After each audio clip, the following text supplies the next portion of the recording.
What's going on, everybody? Appreciate you guys checking in.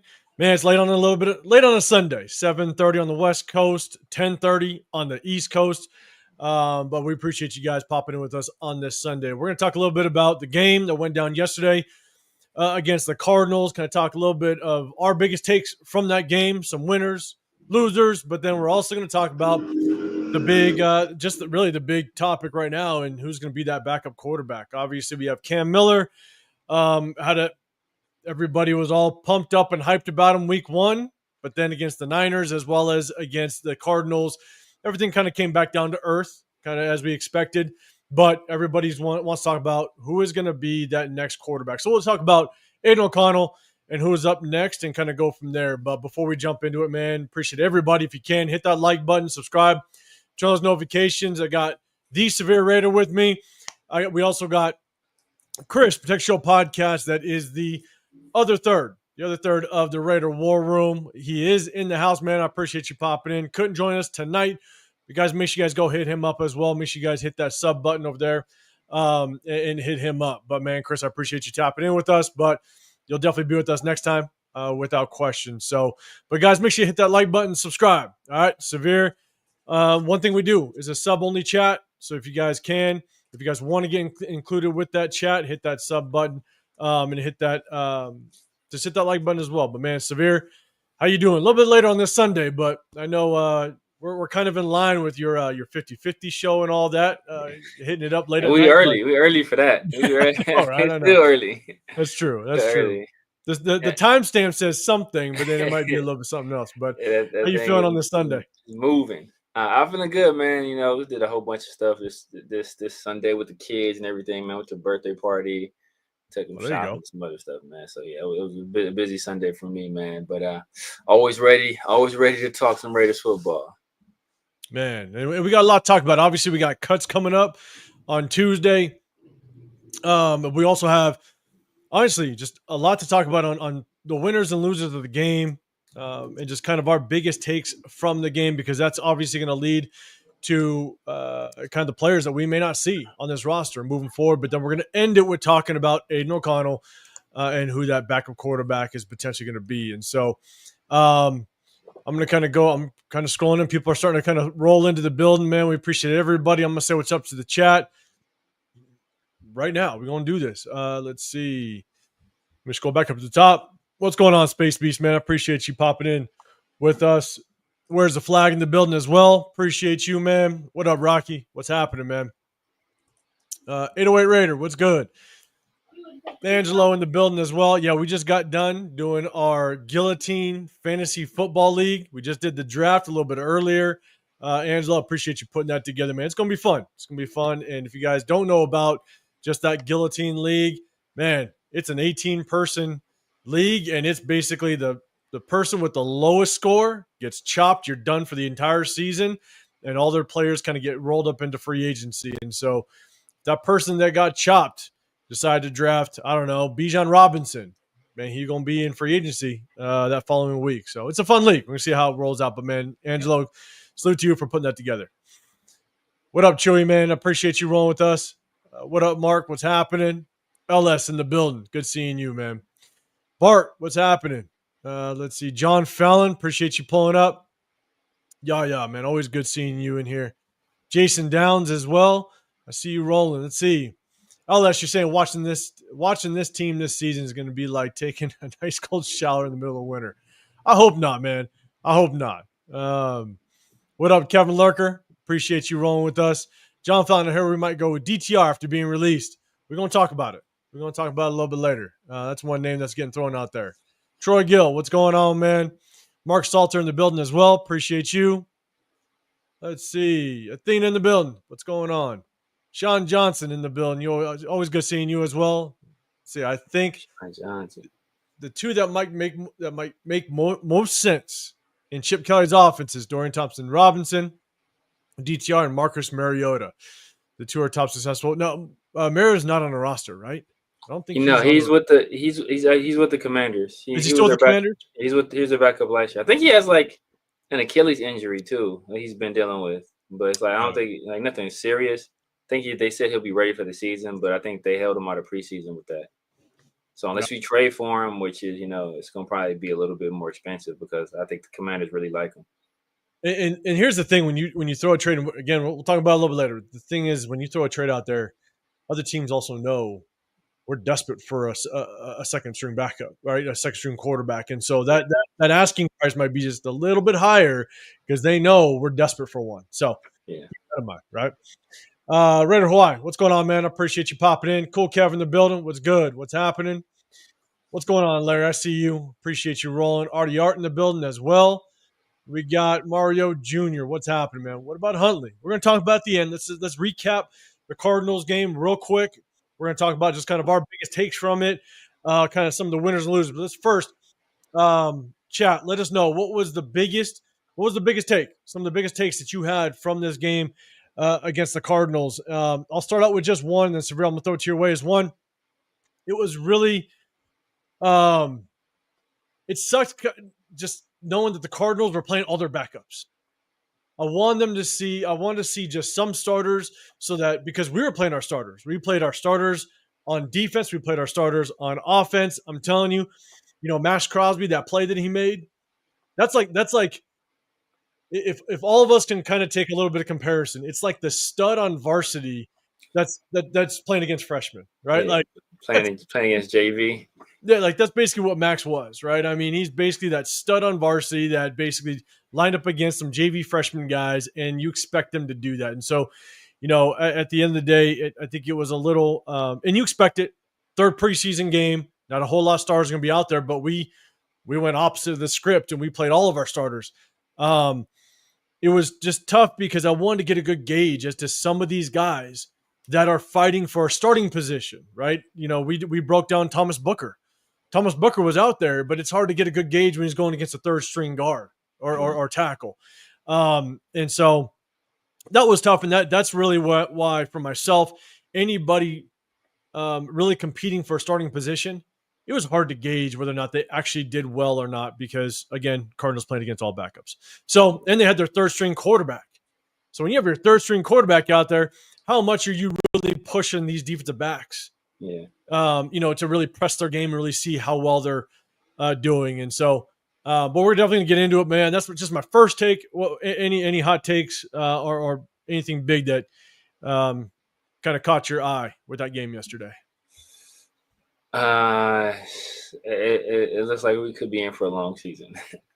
We could be in for that's a hot take. That was my takeaway. It was just, obviously we're not running our offense. We're not really doing a lot on defense either. But just man for man, it didn't look that great. Outside of the first unit of offense, but even our first unit of defense, outside of Max making a splash play, Kuntz had a nice one. Tyree had some unblocked ones, but outside of that, it wasn't a lot of good. It was not a lot of good.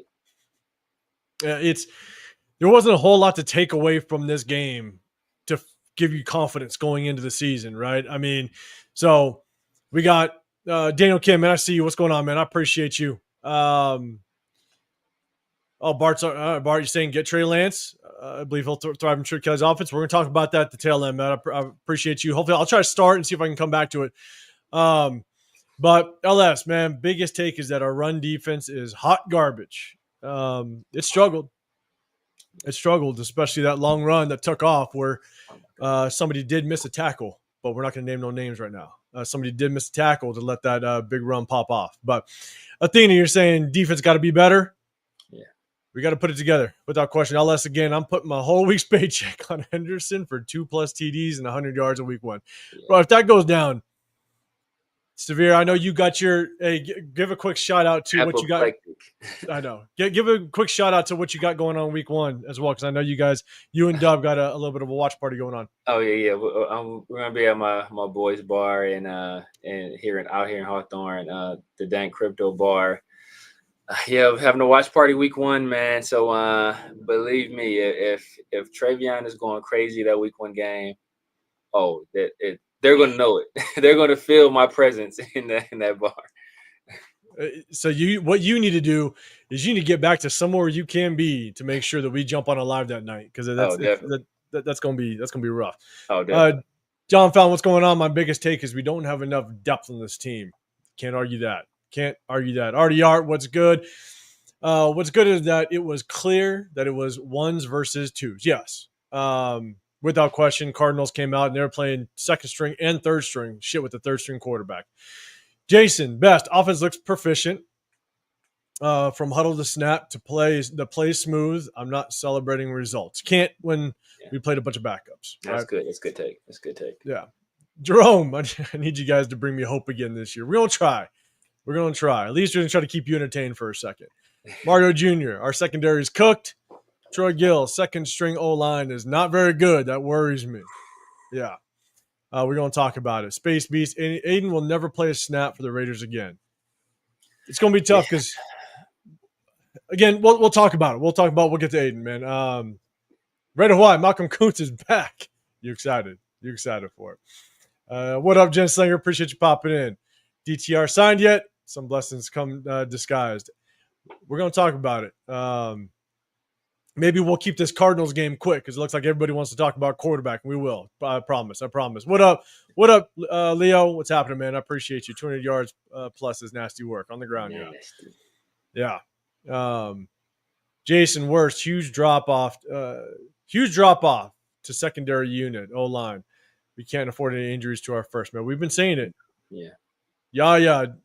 Showed our depth. It definitely did. What up, my two? I know. What up, my two? What up, LA Raider? What's up, man? I appreciate you popping in with us. Let's see, Daniel Kim. Our depth is poor. If guys get hurt, it's gonna be a rough going, man. And I hate to be like the repeater of what we've been saying for so long, but it's like the Ja'Cory Bennett trade. You know, that's a depth piece. That's somebody that's just a veteran presence for just $1 million. That was it. That was his contract. And you trade him away from a guy that's probably going to be a rotational piece at best. Yeah. And it's not like we need Thomas Booker. You know, like I think Pegues and Hemingway acquitted themselves very well. We got Lecky Fotu back. I think you could tell he was kind of knocking off the rust, but it looks like he's a guy when he gets back up to speed, he can be an impact player there. So it's like we traded, a young corner that showed that he had, potential to be a top 15-ish in the league on a very cheap contract for a guy that, that was losing spots in Philadelphia, getting beat out by your boy. I want to say your boy out of Nebraska. What was it? Your boy out of Nebraska? I want to say the tackle. Yes. It's my guy. So wish it could have been our guy, but I guess it doesn't work out that way for most of my picks. But yeah, that's the hard part is we talk about depth and it's Spytech and Pete Carroll. They always talk about competition, and you just sent somebody that could provide plenty of competition with Ja'Cory Bennett. Yeah. And again, it's not about keeping around so he can start. It's about providing that competition and be that fail safe. Because right now, and we're going to get to it. Look, another one of my big takes is too many penalties. We got to clean up the penalties. We got a ton of penalties. You got to be a disciplined football team, and to start that in the preseason isn't a good look. So without question, we got to clean up the penalties. Look, shout out. We're going to go kind of towards our winners and losers, but shout out Deontay Thornton, right? It wasn't pretty a little bit, a little back shoulder throw, not the greatest route, but the thing is, he caught the ball, brought it down, and he got himself his first touchdown. Let's just hope it is one of many. It's the start to something that we're going to see a lot this season because we brought him in to kind of be that just tall presence, maybe deep threat, and so hopefully we can continue to sharpen that up and we see more of it. One thing I'd like to see more, Genty. Look, Genty did a good job. He ran over that the one safety that kind of came up into the box. Yeah.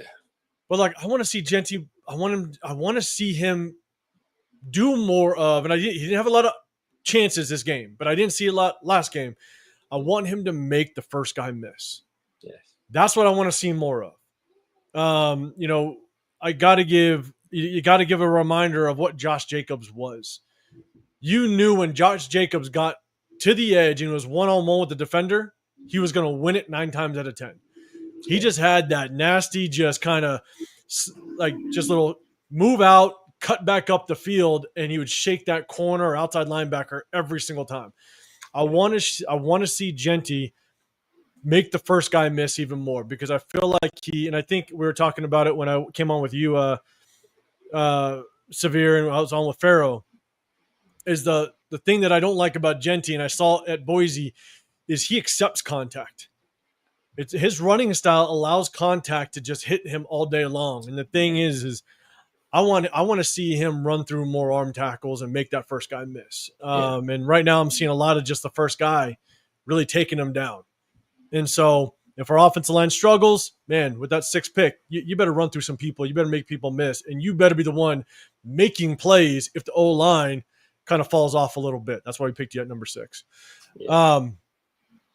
And so, all right, I want to say what's up to a couple other people. What up, Billy? What's going on? I brought that one up. What up, Jeff? What's happening, man? I appreciate you rolling in with us. Bart, Jeff. Let's see. I am hoping, let's see. I'm hoping to. Oh, going. Okay. Oh, going. I hope I'm going to. Got it. Okay. I was like, going to Killarney's Raider Bar. Killarney's Raider Bar in Huntington Beach. All right, man. If everybody's around Huntington Beach, okay. roll there. 100%. 100%. Super Undercom, what's going on, man? I think Ryan Tannehill is in play. We'll talk about just kind of quarterbacks and just kind of honestly what I'd look for as it relates to the quarterback position. Ricky Beers in the building as well. What's happening, man? Yeah, Severe, I think you're around Hawthorne. Yes. I'm in the area. Myra G, what's happening? So obviously just to kind of talk about Genty, but let's jump real quick into really some of the winners and losers. All right, because I know everybody wants to kind of get to that quarterback talk, and we're going to get there. Let's start off with some losers. I'll give you a couple, and then Severe, I'll throw it to you. One, Darian Porter. You kind of just got to throw it out there. We saw that his inability to tackle a little bit. He did correct it though. We showed it on his game film that he didn't do a good job of coming up and kind of attacking the edge and run, but he actually did it good. He had one play that he did well. But how in the hell do you get beat on that out route on the goal line, or near the goal line? Sorry, I mean, whenever a receiver lines up in tight, if you've ever played corner, the hard part is Darian Porter hasn't played much corner. Exactly. So, whenever a receiver lines up in tight, you know he's doing it for a reason. He's doing two things. He's either trying to get his ass across the field, which you have safety help inside, or he's trying to get the sideline. And he just played it horribly. And I don't know if that was a second, third string receiver. They were playing a bunch of backups. For him to be able to get beat like that's horrible. And so, again, rookie, let's hope he builds on that, but that's just bad. Darren Mumford, horrible. I think he makes his 53-man roster, but I think it's by default because we really have not a whole lot behind him. Yeah. I think it's by default. Charles Grant, he needs work. He's going to be a project. Darren Mumford is really the only swing tackle on this offense, on this O-line that has any veteran presence. So I think he makes it by default, but it's not because he's good. And then last one, I got two more, and I'll throw it to you. I think Chris Collier, I wanted to see more carries out of him. And I think he's just a loser, unfortunately, because I don't think he makes his 53-man roster because he just didn't get very many opportunities. I would have loved to see him get at least 7 to 8 carries and kind of be in there that second half to kind of see what he can do. Because even if we go with Mostert, if we go with Sincere McCormick, those are two running backs that are just injury prone. And Raheem Mostert, man, does not look like the 2023 Raheem Mostert. I mean, he looks like he's got the speed of a 30-plus year old. And so I wish Chris Collier would have got more opportunities. And then I think I'll leave it with this one. The last loser, in my opinion, is all the backup receivers. Because as soon as Aidan O'Connell went down, Cam Miller came in, and it was just dump-offs. Simple flat routes, swing routes. There was no way for like a Cedric Jackson, even though he had one good catch. Yes. There wasn't a lot of opportunity for these guys to really get a stronghold on a roster spot. Alec Bachman didn't get very many opportunities. Cedric Jackson, it was so I think all those backup receivers, as soon as Aidan O'Connell went down and Cam Miller kind of has getting brought back down to earth, they just didn't have any chance to showcase what they could bring to a 53-man roster. So all those backup receivers, I think they just kind of lost, unfortunately. So those are my losers. Severe man, what are yours? And then I'm gonna check with the chat and see if they got any losers out there. Chat, let me know what your losers are. Yeah, I try going a little bit of a different direction than you. Alex Kappa, I wasn't at all impressed with what I saw from Kappa. It's pretty clear why he lost the competition. I don't even know why there was even the competition at all right now. I mean, I guess maybe just to have one just for the sake of having one. But if you thought at any point that you should have put him out there over Jackson Powers Johnson, you should immediately find the closest mirror and slap the hell out of yourself for thinking that. Sincere McCormick. I mean, I think I've been saying for a few weeks now, I don't think he makes his roster. I think Zeus was by leaps and bounds our best back yesterday. Yeah. It's not even close. And I think Mostert acquitted himself well enough. You saw some veteran savviness. Obviously, he doesn't have the same explosiveness that he's had in the past, but you see that he can actually hit the hole. There is still some athleticism there, and he had some pretty nice runs. I think he had like a 9-yard run. It had another nice run as well. So I think that he did enough to kind of show, what, I can still be a contributor on this team, whether that be running the ball. And with this unit being as young as it is, you still want me in this room. So I think the odd man out there is going to be a Sincere McCormick. And when Sincere got touches, he didn't really do a lot. He did not do a lot. So I think come Tuesday he's going to find himself cut, probably back on the practice squad. Who else? I wasn't impressed with our reserve linebackers. Any of them. I saw Tommy Eichenberg bit nasty on a play action fake on a rollout, I want to say, and he got beat up at the middle of the field. I think he missed another tackle another time. Matt Jones, I want to say he missed a tackle too. It's just a rough going for those guys. That's the second unit of linebackers. And I think that as a result of it, Amari Ferrari, I think he's going to be out of here. I think he's going to find himself cut. Especially with that penalty. Yes. Towards the end of the game, it was just like, man, that could have been, you may have sealed your fate, unfortunately. Yeah. And I'm trying to think of anybody else. That's pretty much it. And I know it's a work in progress, but I wasn't impressed with Meredith snapping the ball. Now blocking, he did fine, but some of his snaps they weren't crisp. They were kind of airy, kind of floating back there. And I don't know, because new quarterback, so still working out the exchange or when he's snapping it back there, but it wasn't as crisp as I'd like to see. So I mean, obviously, Brandon Carroll has some work to do with him. He hasn't been doing playing a center position for a long time, but I think that's something that should be a point of concern and a point of emphasis rather before they head into week 1. Yeah, and the one thing I do know is, a lot of quarterbacks like the shotgun snap differently. Yeah. And it's all about how the center holds the football. And sometimes you do get kind of that sharp snap that goes back there quick, but you also get those that kind of loft back there. Yeah. I don't know if that's a preference of Gino. Yeah. Have no clue. But yeah, definitely something to kind of watch out for. And so kind of as I go up, let's see, LA Raider, hopefully Chip knows how to stop Henderson. We got a guy in the building that probably knows him pretty well. So let's kind of hope. Let's hope it does work out. And Chip does got some advice for Patrick Graham. Yes. Rocky, I disagree. We need Booker D tackle. Was an area weakness. He's no better than what we have. Yeah, I don't think he changes the room tremendously. Especially now that we got, because if O2 was going to be out for a while, okay, I can understand that move of 2 down defensive tackle. But if O'Toole's healthy, I mean, they're essentially the same player, you know. So I mean, we obviously, I mean, I think we lack depth in the secondary much more than we lack depth in the defensive tackle or the defensive line for that matter. Especially if you're going to have Tyree playing playing 3 or playing on the interior in obvious passing situations. And the thing is that, again, you watch the game film. He's no better than anybody that we have in this building. And then you traded away a guy that could be a competitive piece in the cornerback room.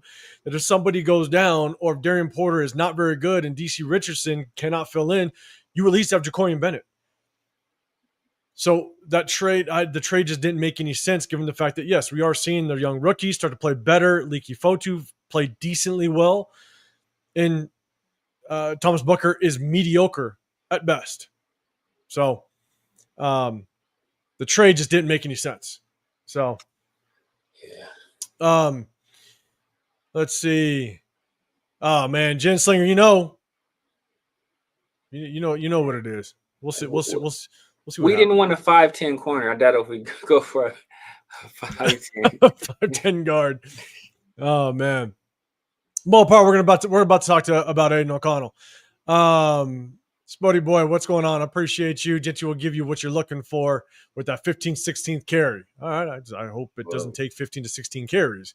Yeah, we'll see. Because you usually, I mean, ideally he'll get around 18. So if it takes all the way to the 15 to 16, then we're gonna be looking for another running back pretty soon.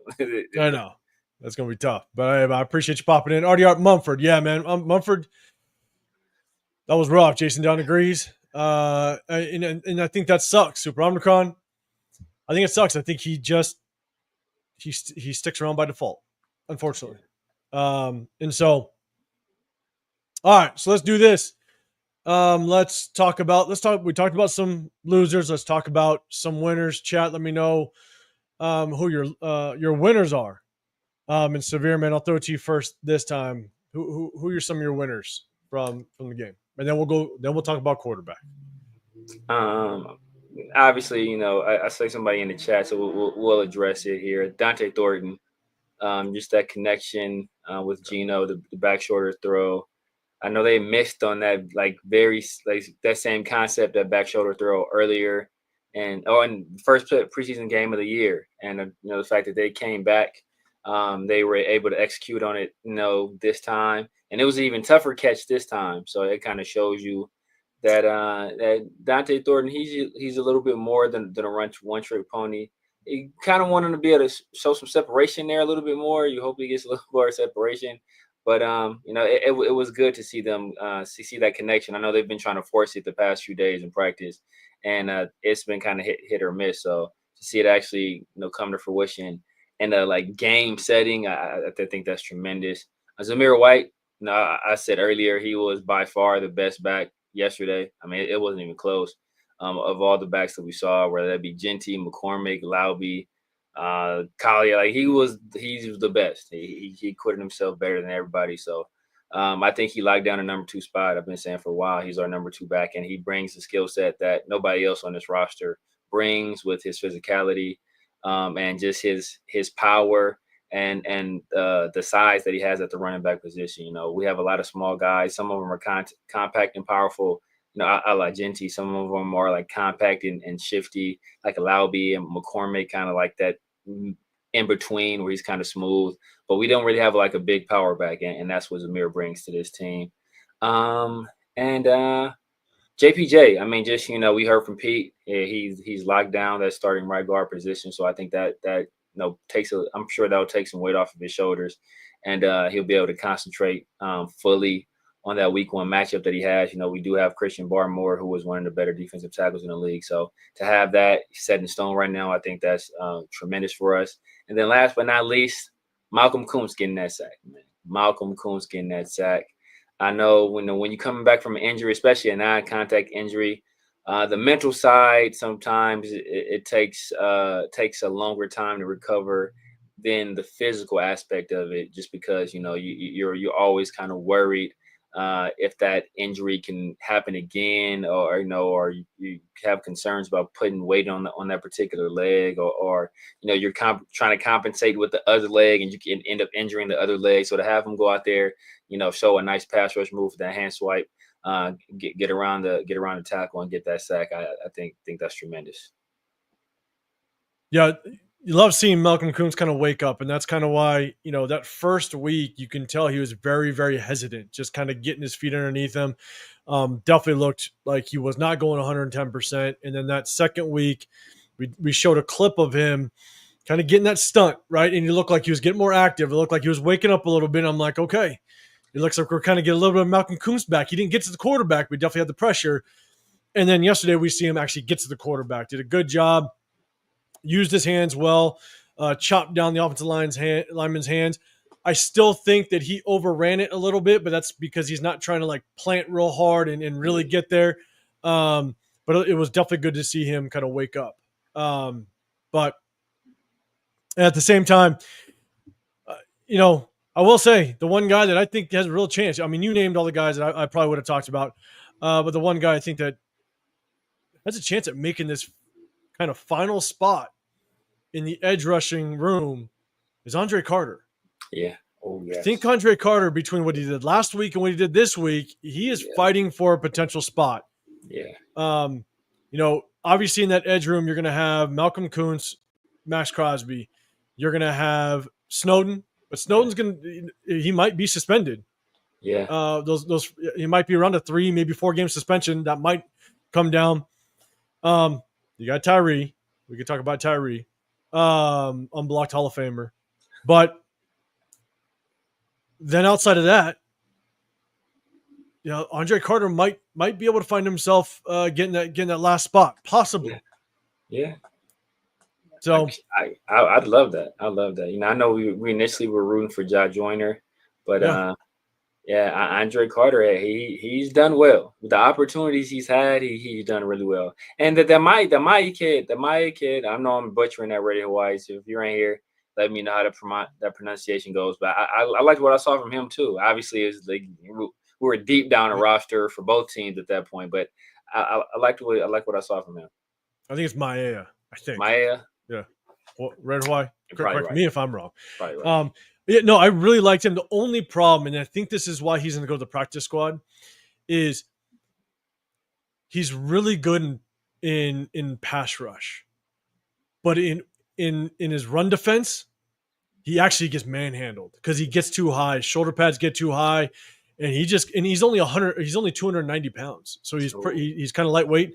And if you watch him in the run game, he gets pushed around a lot, but in the pass game, he uses his hands extremely well, but a lot of times when he got pressure is because the defensive backs actually did a pretty good job. So it was more like a coverage sack, but he is aggressive, man. And he's fast because he's a little more lightweight. He does a hell of a job of actually getting to the actual quarterback. And so in the pass rush, he definitely flashes and looks good, but unfortunately in the run, going to go back and watch the film. And I definitely want to clip a couple of his for Wednesday. In the run game, it's tough. He's definitely got to work on that. But I do hope that he's on the practice squad.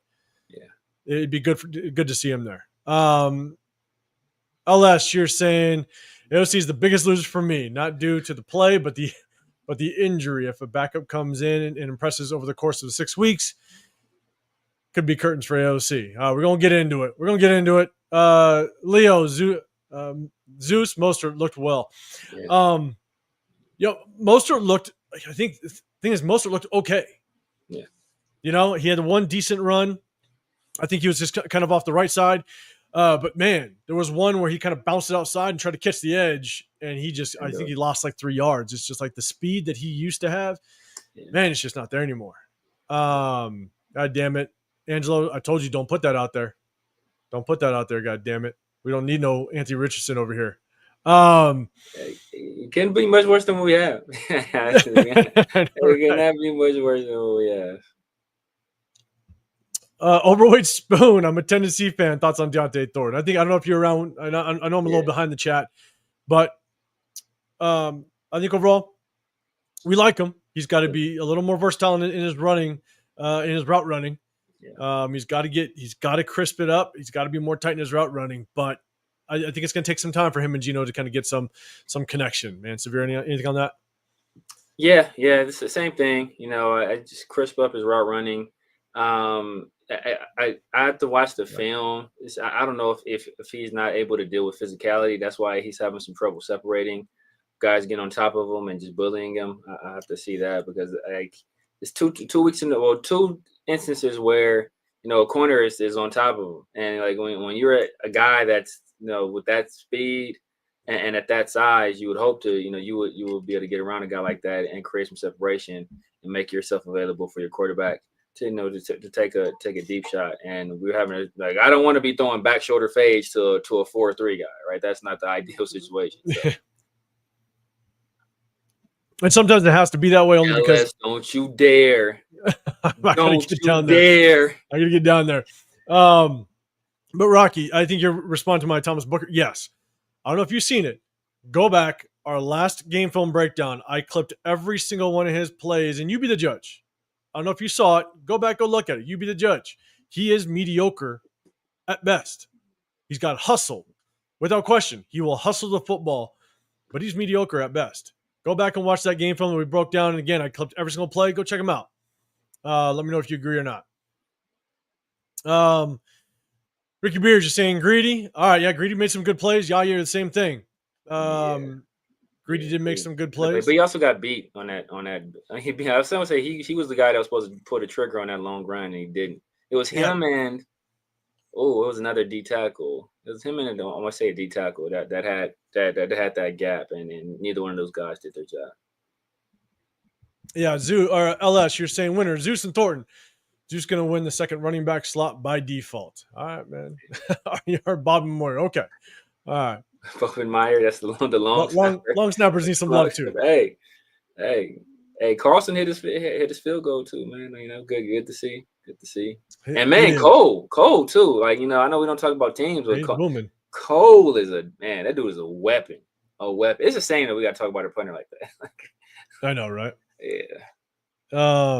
All right, yeah. I mean, Greedy Vance, he came up. He had the one really good tackle in the screenplay. He did have the sack. Yes. And so, look, just a flash like that is going to give you some credit in this DB room because there's not a whole lot to talk about in this goddamn DB room. Yeah. So if you just make good plays like that, you might just work yourself up in that depth chart. And so, all right, Spotty Boy. Okay. The only reason I didn't want to put him as because I heard we were back to putting Caillou at nickel, playing him in a nickel, which is where conceivably that's where Greedy would have to play if he makes the team. So the fact that we've been giving Caillou snaps there, or Kai, I think he likes to go by Kai instead of Caillou. I heard.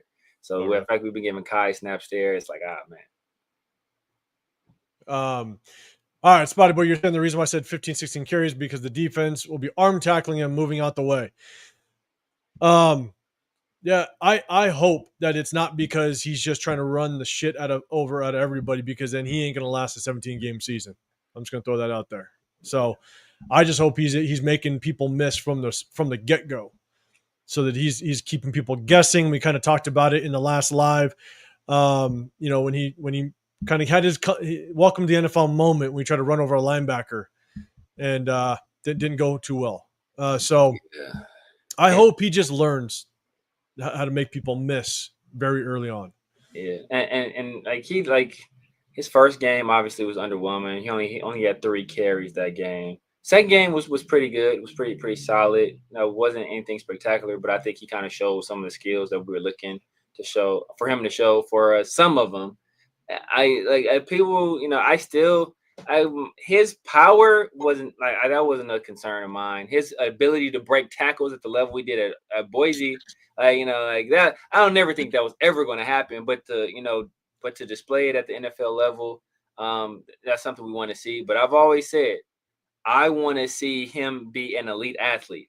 At Boise, I didn't see him be the guy to the corner and get up the sideline before a big game. And I've yet to see him do it in the NFL right now. And his stat line would look a lot worse if there wasn't for a holding penalty. I think was it Kappa that got hit for a holding penalty on his very first carry that ended up being a loss of like 2 or 3 yards. I want to say. I think so.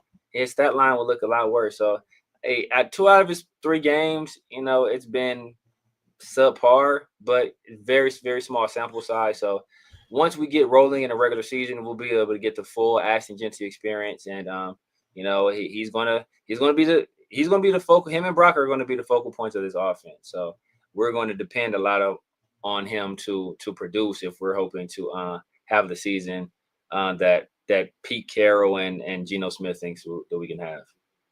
Yeah, John Felton, your biggest winner is Tyree Wilson. He was the most consistent defensive player all 3 games, whether people want to accept it or not.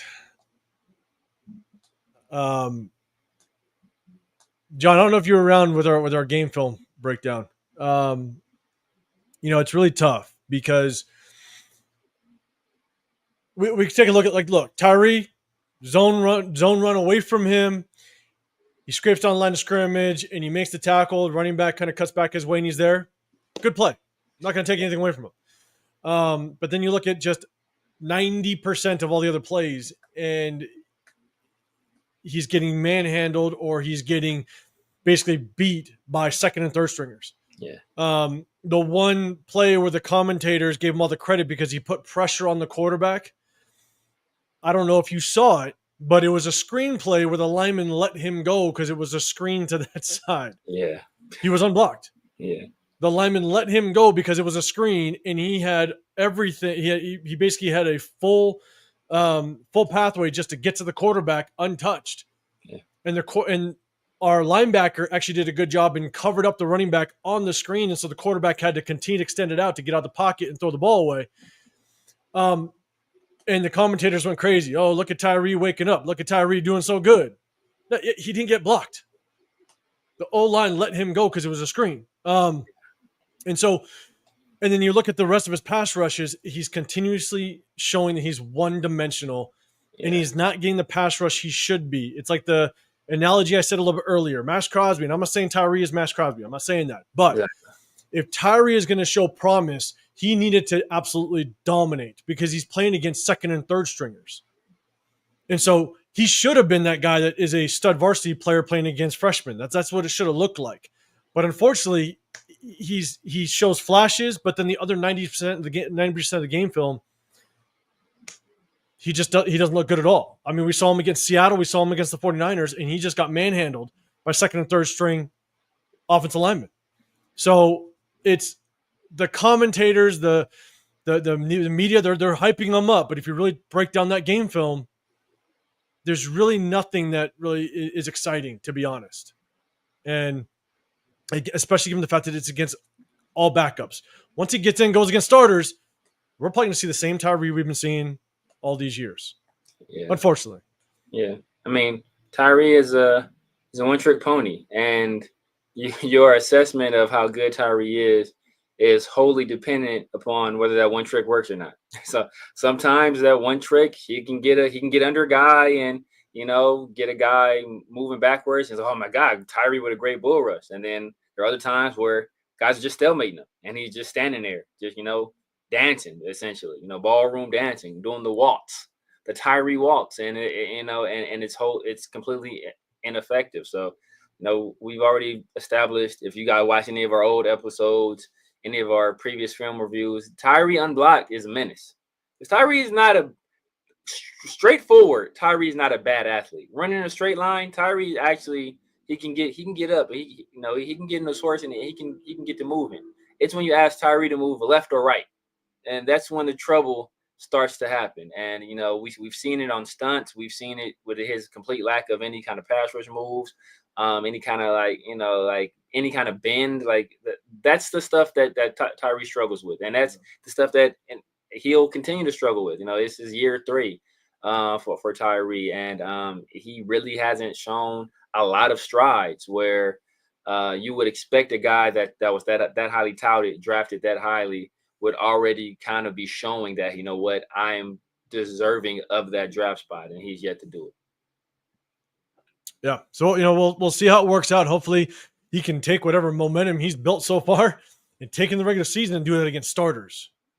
That's what we want to at least hopefully see, because at the end of the day, he's going to be a rotational piece. He might see himself, 14, 15 snaps a game, and hopefully he makes the best of it. What up, Rundown, man? I see you. What's going on, man? Appreciate you popping in with us. Afakasi, what's going on, man? My. All right, cool. I think you had it right. I think you had it right. My eye. Oh well, I don't know. We got two. My eye. Okay. Is it okay. my eye? Oh no, we got a battle. We got a battle. Some Polynesian beef going on right now. Okay, let me. Hawaii's been the go-to guy for it. So he's an OG. Sorry, AR. I know you my dog, but I'm gonna go with the OG on this one. He says my eye. I'm gonna go with my eye. Straight from it. So, okay, Afakasi it said or. My okay. I love the compromise. I love it. I love it. Hey, we in here. Teamwork makes the dream work. Right? Teamwork makes the dream work. Jerome, you're worried about Besh and nickel and a proven cornerback. Yeah, Jack Besh is a second-round draft pick. You better hope that he could do something. Yeah. And we're just not seeing a whole lot right now. It obviously looks like he's going to be a development guy. So, Severe, man, any thoughts on that?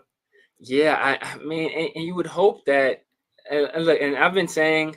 They're playing Jack Besh out of position. And he's a slot receiver. And I think as like a big slot receiver, kind of like basically a modified tight end, I think he can get some favorable matchups. He's going to be too big for a lot of the nickel corners. He's going to be too shifty and too quick for a lot of the linebackers and safety. So I think that's where he can thrive. But unfortunately, the way we've configured this offense, we have Jacoby Myers in the slot. So we have a guy that's way better than he is, in the very position that he plays, and we're going to probably be in a lot of 12 personnel anyway. So we're not going to even have a slot. It's going to be, or if we do have a slot, it's going to be Brock. So he's just in a tough spot right now. I don't see the athleticism that would allow him to separate on the outside. We kind of see on that I think it was his last game. It might have been a game before that, but that they tried to hit him for a pass, but the corner was just like draped all over him. It was essentially nothing he can do. So I just think that until he's able to play in the slot, he's going to struggle at this level. And this is the comment I was talking about, 805, when I said, "Don't you start this." It's already started. It's already started. I don't think the movement has gotten pretty big, but I think at the end of the day, it's never going to happen because I think it's never going to happen. I don't think it's going to happen because the Saints should still have his rights, I believe. They do. And Derek Carr's not going to come in and be a backup. He is not going to come out. And it would not go over well with the nation. Like the way that he was booted out of here with McDaniels, I mean, he wouldn't come back to be a backup. Yeah. So whether you want him or not, you know what I'm saying? It's like, I just don't think he'll come. He wouldn't come back and be like, yeah, let's come back and be a backup. Like that just doesn't. I don't think I can see that happen. But LS, man, I like you starting it. I appreciate the super chat, brother. Trying to start a civil war. I know it is. I knew. See, when LS came in the building, I knew how to watch out. Something was about to happen. John Parker, does this mean we might have to go look for a second string quarterback? Yes, it is. This is what we're going to get into. All right, everybody wants to talk about it. We want to talk about the Cardinals game a little bit. At the end of the day, we got cuts on Tuesday, right? And it's crazy because there's a lot of people that we can cut because a lot of backups just didn't perform. And so it's going to be interesting. I know someone made a comment about Dalton Wagner. Dalton Wagner, he looked okay that very last game. But prior to that, Dalton Wagner just doesn't look good either. And so there were some snaps in that game. Look, there were some snaps in that game where I was like, Dalton Wagner might not make it off the tarmac. They might just leave Arizona and be like, look, bro, we're good. So the plane's all full, buddy. Sorry. So, but by comparison to Thayer, I mean, I think that's what it is. Dalton Wagner, by comparison to what we saw from Thayer, okay, you can accept that. Yeah. And it's not saying that Dalton Wagner is good. It's that, damn, they're that bad. The Dalton Wagner is actually getting a little bit of a look. So we're going to talk about quarterbacks in just a second. Super Omnicron winners, Zeus, Max, and Gino. Leo, shout out to you, man. You showed me some video of just everything that was going off in Arizona with you guys, man. Salute to you for just kind of putting on that Leah was party. out there, man. Yeah, that man, that looked like it was fun, man. Shout out to you guys for kind of getting that going. Let's see, Raider Pete, what's going on? Which running back's going to explode in the short passing game? Which running back? You better be Genty. Yeah, I think Genty, yeah. Man. I think that's an underrated part of his game. He did play slot receiver in high school for a little while because he couldn't crack the running back rotation. So, and I think that's one of those things where that actually, in the long run, I'm sure at the time he probably was hurt by it or upset. But in the long run, I think that's going to help him because we've been throwing him a lot of passes in practice, and by all accounts, he's a very natural hands catcher. He's pretty smooth in his route running from what I've seen for some of the videos. Some stuff he does need to clean up. But he beat the hell out of somebody. I forgot who he beat. I think it was it was Amari Gaynor. He beat the hell out of Amari Gaynor with hit him with a dead leg and was gone. So I think he's going to be there. And Laube, I think we might see something from Laube if he ever gets he'll probably be activated for special teams. So if he ever is able to get some opportunities on offense, I think we maybe see some stuff from Laube because Laube can actually line up out wide and actually run routes, I believe, at the NFL level. So I think both of those guys should be the people. Rishi Rock, Jamal Adams, Andre Carter played well, way better than Tyree. Yeah. But look, like Jamal Adams might be just truly that wild card in this defense. Man, that dude is twitchy. Just stay healthy. Yeah. Right, that's it. But man, we broke down the game from last week and just his ability to kind of just find the football. And we saw that when he was with the Jets and with the Seahawks, like he will find the football. His problem obviously is he's got to be better in pass coverage. We all know that that's not his forte, but moving him to linebacker, man, if he just stays healthy, he could be that guy that just flies around. So it'll be fun to watch. Let's see, Zach Tyree is why we give the 60-yard run or the main reason, but he is absolutely getting better. Like you see flashes. Yeah, he's improving. Yeah, not going to take it away from him. Yeah, he's improving. See flashes. His get off, like just from, it's still not great. It's not even good. But from where it was at, where he was always the last person off the line. Now, just most of the time, he's the last person off the line. But it's better. And when he gets going, it's some more explosiveness there. Obviously that's going to come with his foot healing. But you just want to see more. You do, and at the same time, with him, it's like, can he take the success that he's found in this preseason, the success that everybody's touting, can he move it to when he plays against starters? That's the biggest question. All right. So 907 Raiders, what's going on, man? Appreciate you rolling with us. Let's see, Johnny, the commentators would hype up anybody going onto the field, except for Andre Carter. Yeah, hating on him, Brad. I'm like, these fools had the nerve to discount a play Andre Carter made because he was unblocked. I'm like, have they watched Tyree Wilson? Like, you were just praising Tyree Wilson earlier in the game for a play that he made where he was unblocked. And now, you gave Max credit for trying to be blocked by a third string tight end or something like that. He beat the crap out of that guy.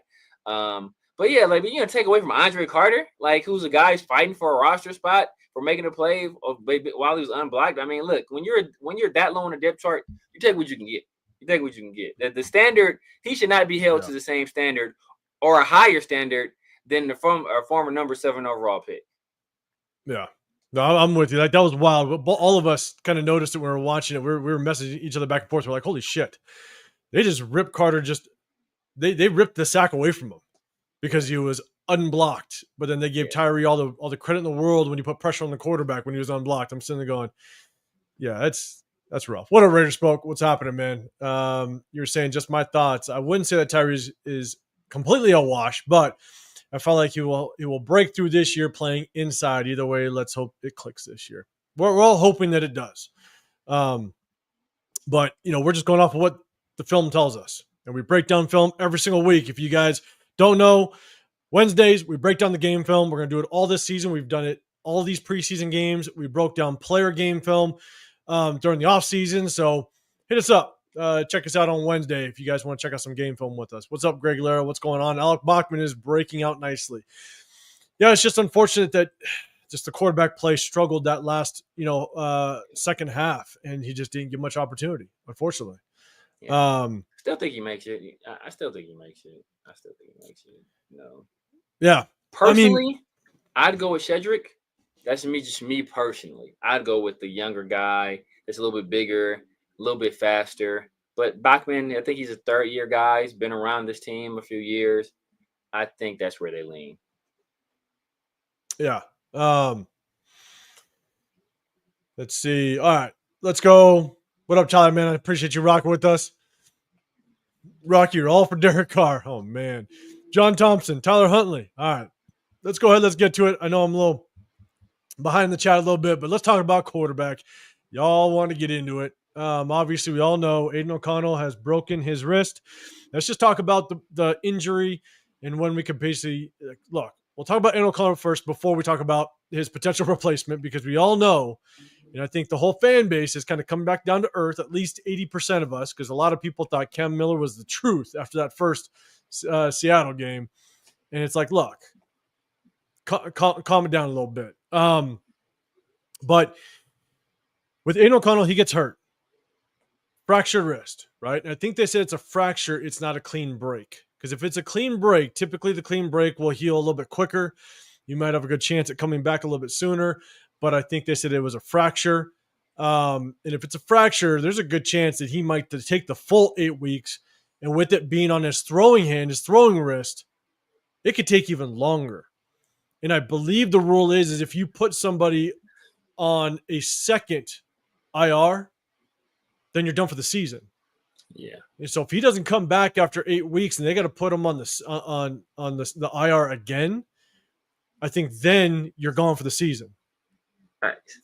So they recently changed the rule. So I know initially when they first had the players you can designate to return, I think you can designate 2, but they had to be on the 53-man roster for at least a day if you wanted to designate them for a return. But now I think you can do up to 2 guys without them having ever having to be on that final 53. So I think Aidan benefits from that.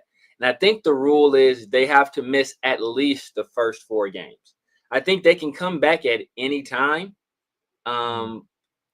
Up into a certain point. I think it's up into a certain point, but I think you can keep it going longer if you keep them on that initial IR. So if you just never bring them back, I think you can keep them on that IR. But there has to be at least 4 weeks. So that's kind of where it's at with Aidan right now. Yeah. So real quick, John Feldman, I appreciate the hashtag Raiders. Just catching my eye. Appreciate you putting it there. Which linebacker was on the bubble you think cracks the 53-man roster? None of them. None of them. Tommy Eichenberg, I think, or not Eichenberg, I think it was Mark Gaynor was on the bubble, and I don't think he cracks it, unfortunately. I don't think I don't think Tommy Eichenberg was ever in real danger. Unfortunately, people know how I feel about him, but I don't think he was ever in any real danger. Cody Lindbergh, I don't think they're going to cut any. Maybe Malat, the only draft pick I can see them not making the roster. Even him is kind of iffy on, but so I think Lindenberg makes it too. I can't think of a guy that was on the bubble that kind of sneaks in, not based on what they've done this preseason. Yeah. Bart saying bring Clowney, trade Tyree Wilson, and the third for Trey Hendrickson. Also bring in Justice Simmons and maybe Gilmore. I don't even know since you would take Tyree Wilson. I wouldn't. They'd probably want Malcolm Kuntz, to be honest with you. They definitely would want Kuntz. Yeah. So, hey, I appreciate everybody in the building. Gatlin Gunn, Bueno, man, I see all you guys, man. I appreciate you guys. Paul in the building as well. Hondo Carpenter is always talking up Tyree Wilson. Nobody else on the team line. I know. Yeah. Hondo, man, he's just a nice guy. I know a lot of people kind of hate on him. He's just a positive guy. Hondo is the thing about Hondo he's a nice guy, a very nice guy. Super salt of the earth type person. He will say everybody on this team is good. Oh my God, this guy is great. Oh my, Tyree is a breakout season. Oh my, Ashton Genty is going to be the best running back in the league. Geno Smith is the best quarterback they've had since Rich Gannon. Dante Thornton is AJ Green, like, you know what? And they say we'll win 9 games. It's like we have the best player, all these best players, but we're only going to win 9 games. So it's the math is not always mathing with Hondo Carpenter. I know. Salute the guy though. He's just a nice guy. I guess that's the way to put it. What up, Bart, man? I definitely appreciate it. I appreciate you. Appreciating the film breakdown. So one thing I do want the chat to make to those film breakdowns as well. The what? So I appreciate the contributions that the chat makes to those breakdowns as well. No, absolutely. Here's the one thing. Again, to kind of go back to the injury, right? Aidan O'Connell, we might not see him for the rest of the season. And so, yes, we definitely need a second quarterback. Cam Miller, look, he needs a lot of time. And shout out to Pete Carroll. He did a press conference earlier today, and someone asked him, what do you see out of Cam Miller? When do you think he's going to be ready? And Pete was honest, and he basically said he just needs more time. He needs more time. He needs a lot more time. And that's the truth. So I know a lot of people in the chat have already thrown out names. You guys have thrown out who you want. Do me a favor. Put it back in the chat. Now I'm going to try to scroll down, kind of get to the bottom. I want to say what's up to everybody. Marcos in the bill. What's going on, man? I appreciate you. More from SLO County? SLO County? I'm trying to think. From SLO County? I mean, it's San Luis Obispo, but San Luis. Okay. Yeah. But Sam Tonka, man, I appreciate you. Cam Miller had a bad night with Mumford blocking for him. I mean, everybody has a bad night when Mumford's got a block for you. Mumford has been on my snipe list for quite some time. A lot of people didn't. Mumford been on my snipe list since he was competing with Alex Leatherwood. It's just that Alex Leatherwood was so bad we couldn't get rid of Mumford back then. I don't like him then. I did not like him then. So it's been a long time coming for him to be off the team. I still think he makes it. As 805 said, by default, it was more than anything. He is the new Brandon Parker. He's going to make this roster, no matter how bad he looks on tape. Yeah, Gensinger knows. Yeah. He messaged me about DTR. Dorian Thompson-Robinson just released or waived off the Eagles. Right. Yeah. And so he's going to become available again. I don't know what the waiver wire looks like. I don't know what position we're in to be able to pick up players. We're sixth. We are sixth. We are sixth. That's right. We are sixth. In 805 knows DTR. Now I'm saying no, but I think he was in your neighborhood a time or two, right? He was dating my neighbor's daughter. Okay. And I actually walked over because they were throwing a birthday for him, and I actually got to talk to him for a couple hours. Because I just went over there and I just got to talk to him for a couple hours, and I was like, shit. No, you played for UCLA. It was his last year at UCLA before he got drafted. Okay. It was kind of cool. Look, and the thing about DTR, I've watched DTR since he was a freshman at UCLA, and he grew. Like, if Tyree can show a fraction of the growth that DTR made from the time that he was a freshman starting to the time where he was, I think, a fifth-year senior, like he had a fifth-year senior, or maybe even longer than that because of COVID. But by the time he graduated, like, I would be ecstatic, right? If Tyree showed a fraction of that, because DTR is a guy. I think he only played 1 year quarterback at Bishop Gorman because Tate Martell was there.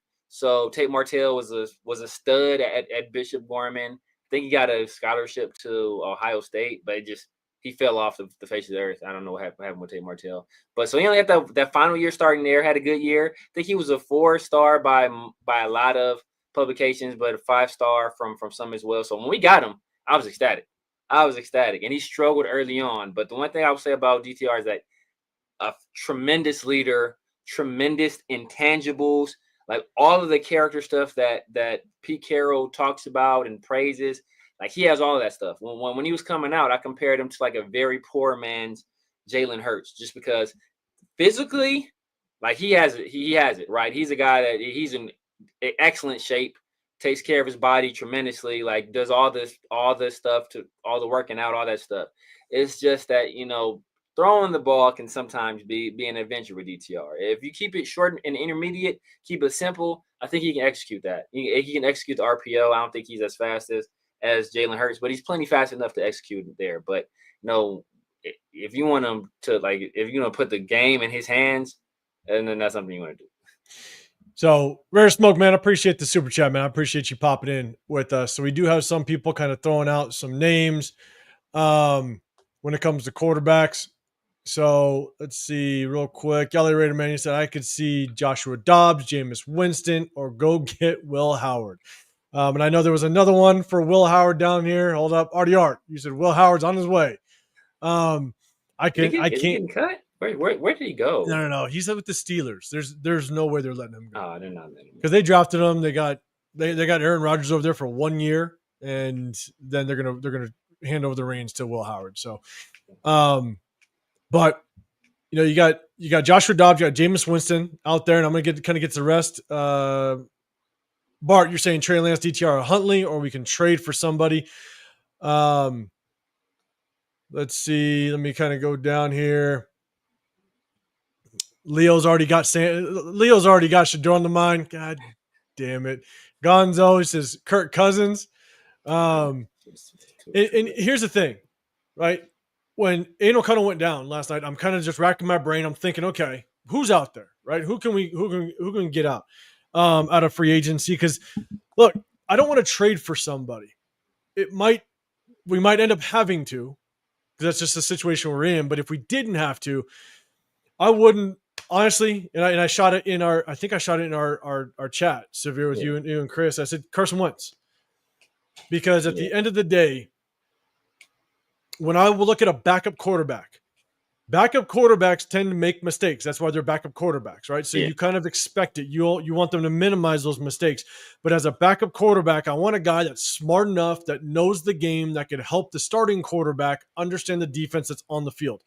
So you want a quarterback that's had starting experience. Carson Wentz has had all the starting experience in the world. So as a backup quarterback, I'd like to have someone that has starting experience, that can understand defenses at a starter's level and relay that to the quarterback and help him. You want someone that understands the moment. So if he has to go in, he understands what his role is as a backup. Sometimes if you get some of these younger rookies, or these younger players that are still trying to prove something, they might try to go in and do way too much, because they might think, oh shit, this is my opportunity to really show and flash. And then you make mistakes and now you cause turnovers. So you want a backup that's going to come in and I'm saying this in our situation. You want a backup that's going to come in and minimize the mistakes, know that, hey, I just got to maybe sustain a 10, 12 play drive and take the heat off the defense a little bit, maybe keep that 3-point or 7-point lead that we have. And so I want a former starter. I want someone that has the experience, that understands the moment, and is not going to hurt us as much if they go in. And so if you go with a younger guy like a Cam Miller, right? Everybody was talking about Cam Miller to start. He might just think he's got to do way too much. And then then turnovers happen. So, and also if you look at Carson Wentz, where did he play last year? He played with the Chiefs. So if we can get some intel on that Andy Reid offense, bring it on over. We play him twice a week, a division rival. Let's bring him in, and you could probably get him for cheap, and you don't have to trade for him. So that's why. So Carson Wentz signed. I know. Already. I saw it go down this morning. Yeah. So, but look, again, that's neither here nor there. That would have been good, though. That would have been nice, though. But that's kind of what I'm looking for in a backup quarterback in our situation. And so, but, you just talked about DTR. It would make all the sense in the world. Yeah. With his experience with Chip Kelly, and because we're this deep into the offseason, we're now 2 weeks away from the first game. You want someone that can come in and really is familiar with the offense, familiar with what he wants to do, and you can kind of hit the ground running. He could even help Geno, he can even help Geno a little bit with trying to understand Chip Kelly's offense just a little bit more, and what his mindset is and what he's thinking of. And so it would make all the sense in the world. Like you're saying, Eagles give up Kyle McCord. I don't see it happening. I don't see it happening because they just gave up DTR. So I think they're gonna, I think they're gonna stick with what they have. I think they have. Hey, they got Hurts. I think they got Kenny Pickett I think they got Kenny Pickett. Kenny Pickett's over with the Browns. Or with the Browns. Oh, yeah, with the Browns. Now, who was that? Yeah, I forgot. He's left. Who was their second string? Tanner McKee. Tanner McKee. He's a veteran guy, Stanford. I think it's his third year in the league right now. And didn't they just picked up Sam Howell, right? And they just traded for Sam Howell because Tanner McKee had fractured his thumb. So they picked up Sam Howell. Tanner McKee's fractured his thumb. And then they got Cal McCord as like the young guy who I liked. A lot of people didn't like Tanner. I liked Cal McCord better than Will Howard. A lot of people were talking about Will Howard. I think Cal McCord is a way high level thrower than Will Howard is. He's not the athlete that Will Howard is, but you see the numbers he put up at Illinois. Ridiculous. Like the offense was completely on him. And obviously he had some rough outings, but he put up video game numbers there. So I think he's a guy that he wouldn't shy away from that type of challenge. So Severe, I know you talked about it just a little bit, but Raider Smoke says Marcus Mariota, man. What's your thoughts on Marcus? I just don't think the Commanders give him up for anything less than like a fifth, And do I want to trade And so am I willing to trade a fifth for a guy that may never see the field? Like, I don't think the Raiders would be willing to do that. I think he's a valuable backup. The dynamic that he and Jaden have, I think is awesome. So much so that he signed back up, to come back. I think his contract was over with at the end of this last season, and he re-upped with them. So I think he likes being there. So I don't see it happening. It makes all the sense in the world, obviously, because of the Oregon connection, but I don't think it'll happen. Yeah, we got a couple, Joshua Dobbs. It could be a name. The thing is that Syracuse. I keep saying Illinois. Syracuse for Cal McCord, not Illinois. For me, it's like, man, you get a guy like Joshua Dobbs, right? Yeah, obviously Trey Lance.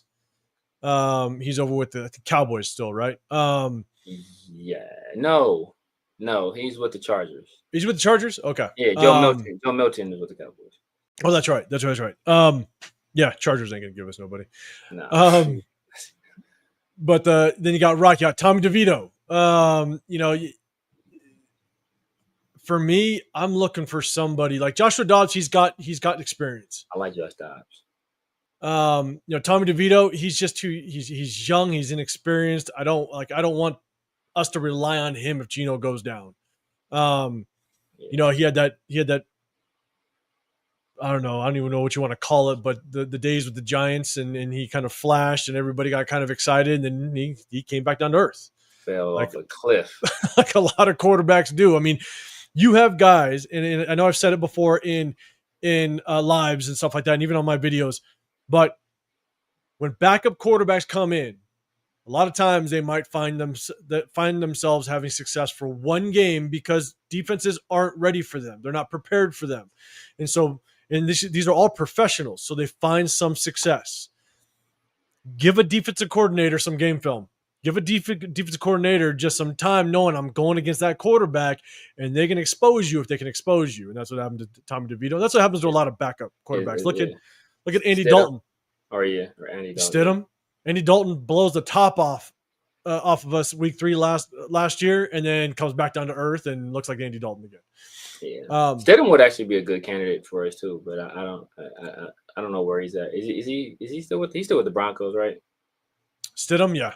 Yeah, still with the Broncos. That would be a good one. Ricky Beers, how does Philly waive DTR knowing that they could get something for him because of the clear pathway to chip? I think they probably wanted to make the move quickly. That's probably why they opened up a roster spot. That's my guess. I have no clue, but maybe they wanted to move quick and they needed to make some room. Yeah. So that's my guess. Also, Howie Roseman, integrity there. He knows he has no intention of keeping DTR around. So rather than trying to hold on to the guy and keep him from opportunities elsewhere, you let him go early. That way he can latch on with another team that's possibly looking for a quarterback. Yeah, and I know. Look,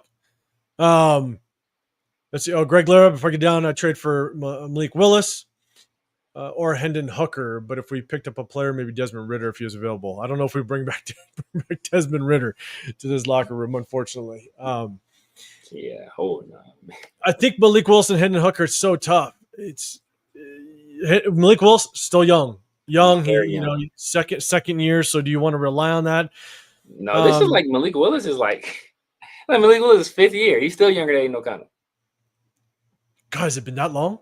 Yeah, when he drafted out Shit, my Liberty, yeah, bad. he's been around for a while. Damn. So, Yeah, again, the moment I saw that we needed a backup, man, Jacoby Brissett came to mind. Again, just a veteran, a guy that understands the moment, a guy that could help teach the starting quarterback, what's going on during game day. It's like that's the type of backup I'm looking for, because I don't know if there's young guys out there that are willing to kind of trade for, to take a risk on. That if Geno goes down, it's like, damn, we're throwing him to the wolves. I just want someone that has some good experience, that was potentially a starter at some point. I think someone mentioned Ryan Tannehill. yeah. In this situation, but like maybe I'd take a flyer on it, because here's the thing: if Geno goes down for the season, then that's when Geno goes to IR. He's not on the roster. Now you potentially bring somebody else in. Yeah. And that's when you can pick in again, like maybe another young kid as a project. But Leo, I'm going to kind of get to you, because you did talk about Shedeur. And my take on Shedeur, Leo. I wasn't a fan on him coming out of college. I had a 3rd round grade on him. I don't want, in this situation, I don't want a young quarterback like that. Again, I'm kind of talking about, I want a veteran with experience. And so I'd struggle with bringing him in at this point, to be honest. Even though it's great value for a guy that has some potential to him, without question. I know people are mentioning like the circus that comes with them. I don't know. I'd have mixed emotions if we brought him in. If he was cut and released by the Browns, I'd have mixed emotions if we brought him in. So, Severe, any thoughts on that? Yeah, I think Chip Kelly has kind of already expressed that he wants a guy with experience. But that's one of the main reasons why he doesn't want to depend on Cam Miller as that that sole backup, is because it's going to be growing pains. And Chip Kelly not Chip Kelly, but Pete Carroll, he's not in the mode of like letting the guy go through these growing pains. So he's going to find somebody with some experience, at least some level of experience at the NFL level. Yeah, and so Reese, like I said, you saw an IG we're going after Ryan Tannehill. I haven't seen anything. Been busy all day, but man, if it's true, again, it kind of goes back to just a veteran quarterback that has starting experience. Yeah. Here's the thing: if we brought in Ryan Tannehill, I wouldn't be mad at it, but at the same time, it's like, yeah, it doesn't. Yeah, it's like transform your team. Yeah, it doesn't move the needle at all, but at least you got someone that has veteran presence. So what up, Nazo? What's happening, man? I appreciate you rolling in. What's up, Alfredo? I see you. What's going on, man? John Thompson, Tyler Huntley made the Pro Bowl, mobile and has an arm. Yeah. He's a veteran. He's got plenty of experience in the league, so I wouldn't be mad at it. I think Severe, you think the same? Yeah. I mean, I wouldn't be mad. Like, he's a guy that is, he's made the Pro Bowl. Obviously, some talent, some mobility as well. Experience in multiple systems. So I think that kind of helps him, latch onto a team and kind of pick up the system on a very short period of time. So I think all that stuff is working for him. So I wouldn't be opposed to that. Yeah, and Jason Marshall, I hope to God that don't happen. Tommy Malakin, he can stay at receiver, because please don't do that. What award did he win? Is it the Walter Payton Award or something like that? I don't know. I think it's the Walter Payton Award. Rock, don't start it. Don't put Rattler out there. Don't start it. You're gonna get somebody all amped up over here. Do not start the Rattler talk. Is Tyler Shook winning that job? And from what I've seen, I don't know. What I've seen, Rattlers look better, but they may just go with Shook because they drafted him in the second round. Yeah, I don't know.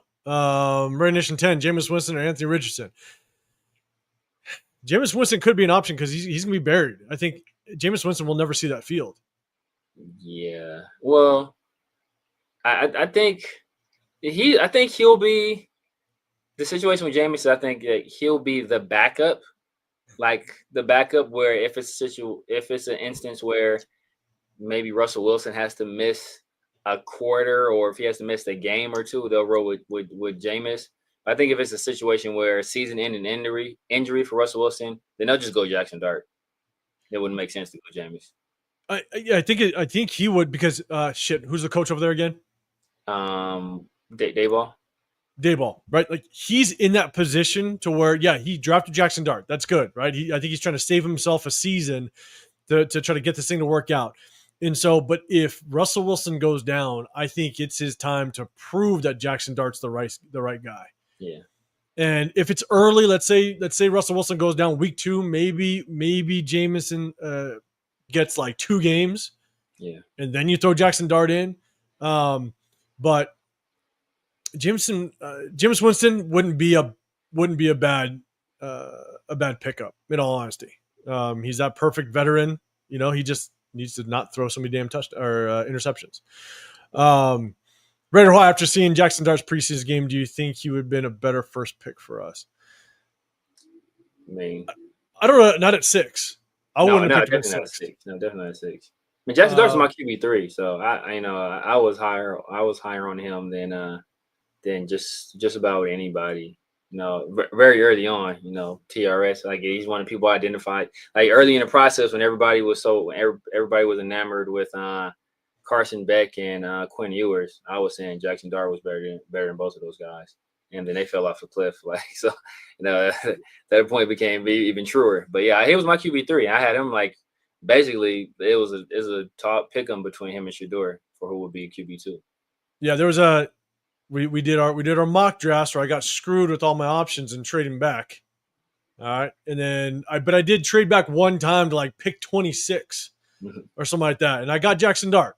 I picked him. I got him. So if we traded back, I wouldn't mind actually pulling the trigger because I like Jackson Dart. I did. It was Cam Ward or Jackson Dart. Jackson Dart was my number 2. So LS, man, appreciate the super chat in the building. He said, I wouldn't trade for anybody. If Jean goes down, we're cooked, baked, fried, all the above. May as well just sit back and wait for pick 1. Oh, man. Yeah. I mean, you have a point, right? If we trade for Tannehill, it's going to be a rough season. Yeah. We trade for DTR. Could potentially be a rough season. Yeah. So at least LS, you have a point in a sense that, like, well, I'm sorry. We won't trade for DTR. He'll be off of waivers. Yeah. But if we trade for anybody, like a Tyler Huntley or something like that, or Jameis Winston. Well, Tyler Huntley got cut, I think, too. So did he? Yeah, he got cut. Yeah. I thought he was still on the roster. Yeah, so, this is with the Browns, right? Yeah. He got cut, too. Like, they let him get the 2-minute drill and cut him, which is stupid. That's right. He was on the Browns, huh? Yeah, they let him get the 2-minute drill instead of Shedeur, and then they cut him the next day. One of 20 quarterbacks out there. Dude, I don't know. Yeah, I don't know what Stefanski is doing. I don't know what Stefanski's doing. He's gonna be looking for a job in a few months if he keeps these shenanigans. I don't know. A lot of people like Jake Haener. I think he's Fresno State guy. Yeah, a lot of people like Jake Haener. I don't know. He's. I know. I'm not sure if I'd trade for a guy that young, because I think he came out last year, right? Came out the year before. I think it's the year before Rattler. I thought he maybe last year. I thought he had one more year though, one extra year. So, but again, just a young guy. I don't know if I want to trade for a young guy. Raider Nation 510. We just talked about Jarrett Stidham. Yeah, he's over there with the Broncos. Not sure if the Broncos would ever trade with us. And so, Luis, what's going on? Desmond Riddles. No, for me, big dog. I know that's very good. That's an apt name for him. I know. Raider 11, man. LA Raider 11, Jameis Winston or Hooker. I'd probably take Jameis Winston if we trade for somebody, just with the history. Yeah, and I don't think they would charge quite as much, as because they have a veteran guy already. And Russell Wilson, so I can see them letting go of Jameis for a much cheaper price. Hendon Hooker is a guy that I was saying a while ago, I would kick the tires on, because obviously he was going to be buried behind Jared Goff, but Detroit must not like him. He must not be very good, because Detroit keeps putting people in front of him. So let's see. I know 808 Raider. I think Hoyer's still available. Jesus Christ, he will remain as such. Exactly, right. Cam Tannehill's too damn old now. Yeah, he is, but I'm telling you, it's slim pickings out there. this late in the offseason, a couple weeks before, man, it's crazy. But I think he fits just kind of the characteristics you want in a backup quarterback right now. I mean, just a veteran, a guy that will understand the moment if he does have to go in. Again, not expecting much at all, but we'll see. So, Greg, what's going on, man? Aidan O'Connell's birthday is September 1st. This sucks as a birthday gift for him. That does suck. LA Raider, you take down at the Raider. Yeah, you take Tannehill. I like him. Yeah, don't put that evil on us, 808. I'm with you. Let's see. It's kind of go down. I know. Luis, what's going on, man? Athleticism at AR 5 would be great with number 2 and 89, man. I am not a fan of Anthony Richardson. I'm a Florida Gator fan, and it was just, in my opinion, he came into the league way too early. He doesn't know how to read defenses. He tried to use his legs way too much. He can be explosive, but because defenses know that's all he has, they shut him down fairly quickly and pretty consistently. He'll have his flashes with his legs, but he's very inaccurate. It's all because he doesn't know how to read a defense, and he doesn't get his body in position to make the right throws. And I wouldn't trade for him because I don't think he's going to be a good NFL quarterback. I don't think he has the skill set to do it.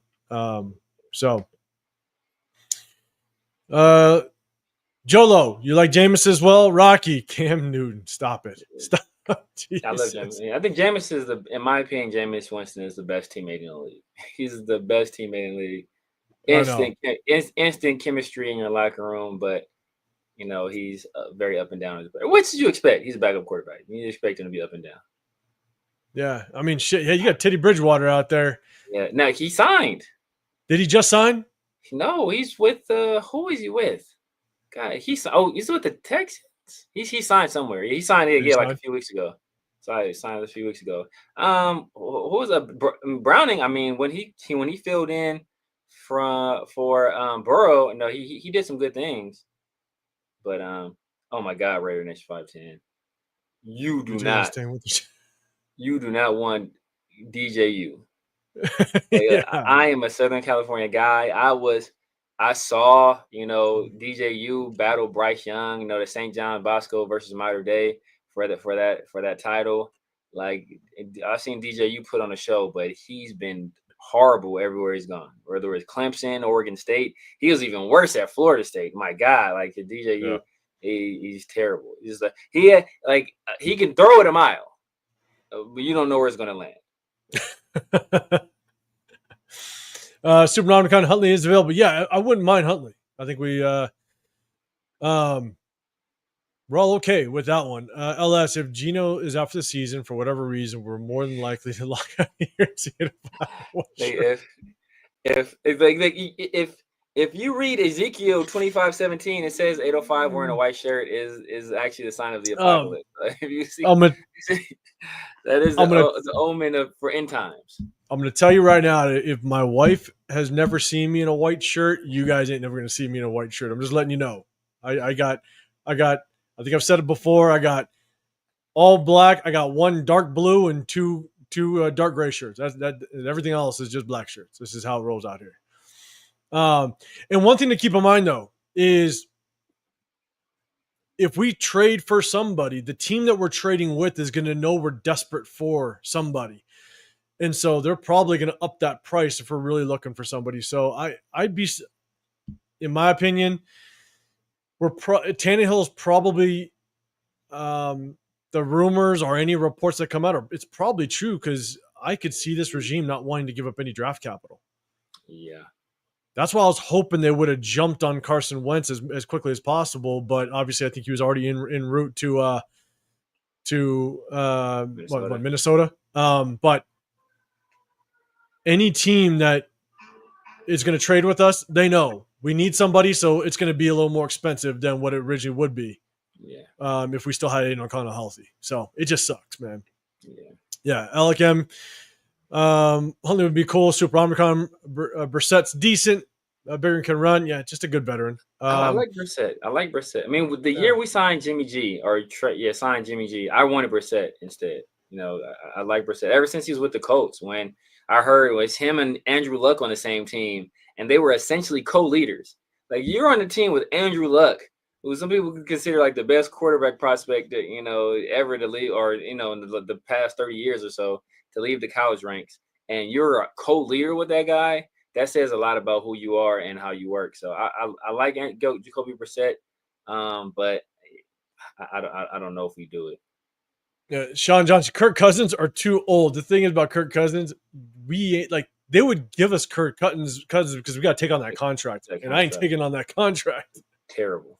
You wouldn't even have to trade for him. The Falcons would say yes, take that contract off the book, and I ain't taking that on. So Alfredo, but Jameis Winston seems like the best idea. It does, but I think someone said in the chat that Giants already came out saying that they're not getting rid of Jameis Winston. So yeah, which means they're open for business, but it's going to cost you. Exactly. Daniel Kim, anybody wants to know? Daniel Kim wants to know if anybody's going to the SoFi game. Chat, let them know. But if you guys don't know, we're going to be week 2 home opener against the Chargers. Myself, Severe, Chris with Protect Show podcast. We're going to be there week 2 with our guy Dub Raider. If you guys want to kind of chop it up, link up, we're going to be just around. We don't know exactly where. I know on Saturday we will be at Tap and Ash at 3:00 to hang out a little bit and chop it up with everybody. So if you want to hang out, definitely come hit us up. But hit us up on social media if you are in town that week 2 home opener, because we're going to be around. It's going to be fun. And so now I know we're talking about Anthony Richardson, and man, I don't see it happening. Because they would probably want way too much to trade away Anthony Richardson, given the fact that he was a first-round draft pick. So I just don't see it happening, unfortunately. Yeah. At the end of the day, I think it just sucks that we're in this position. Yeah. And any backup that we bring in, unfortunately, they're not going to be good enough to move the needle if they have to come in and take over this team. So why give up draft capital, and at the same time, why bring in someone that's maybe going to cost way too much in order to, basically know that our season is kind of down the drain if that backup quarterback does come in, unfortunately. But I think we've kind of come to the consensus that because DTR was waived and he now can potentially become available, like Severe said, we're 6th in the waiver wire. There's a chance that would make the most sense to bring him in because of his familiarity with Chip Kelly. He can come in and know and just kind of understand that system pretty quickly.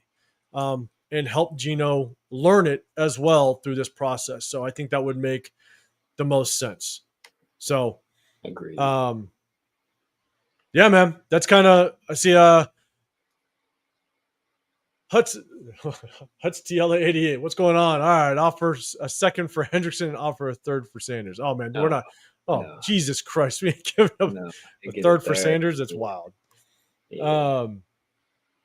No way. No way, it's crazy. So, all right, hey, but look, we talked about the Cardinals game. We talked about just kind of the situation in O'Connell.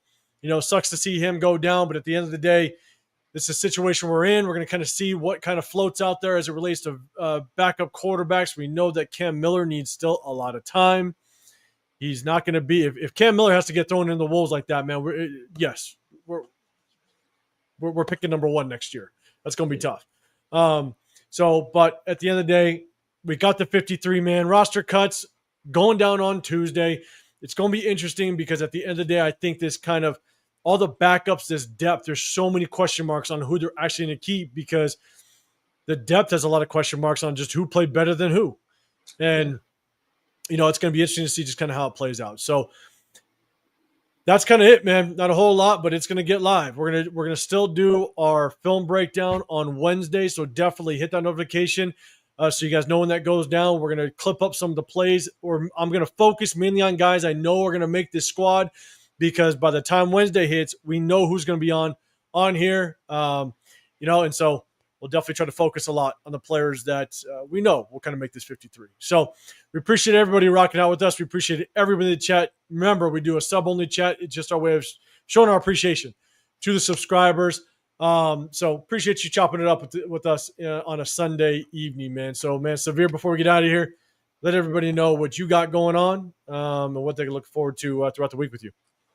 You guys know what it is, man. The Severe Raider here on YouTube, Snapchat, TikTok, X, IG, all that good stuff, man. Obviously rocking out with my guys on Sunday nights and Wednesday nights, Raider War Room. We try to bring you guys real reactions as well as some game film to back up some of what we're saying. So you can hear our opinions, and then we'll show you the film to kind of establish what we're saying as fact. 805, one of the best hosts in the game, handling this chat, man, 'cause I can't do it. I could not do it.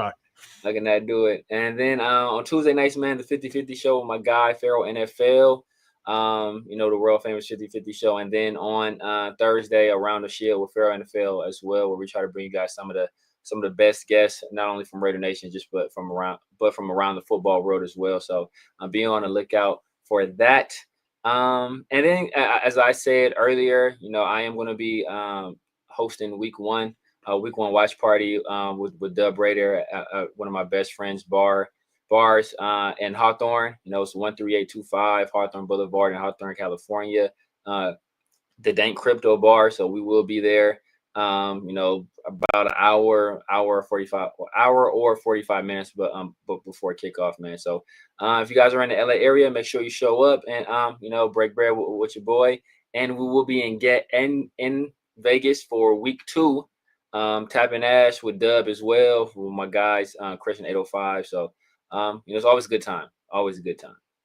It's always a good time. And shout out to my guy, LA Raider fan. He is from my back home and went to high school together. And yes, back in high school, we did all wear just white T-shirts. And I think maybe I grew out of it. I don't know. Yes. I went complete 180. That's what I ended up doing. But yeah, man. Hey, at the end of the day, we appreciate everybody rolling with us.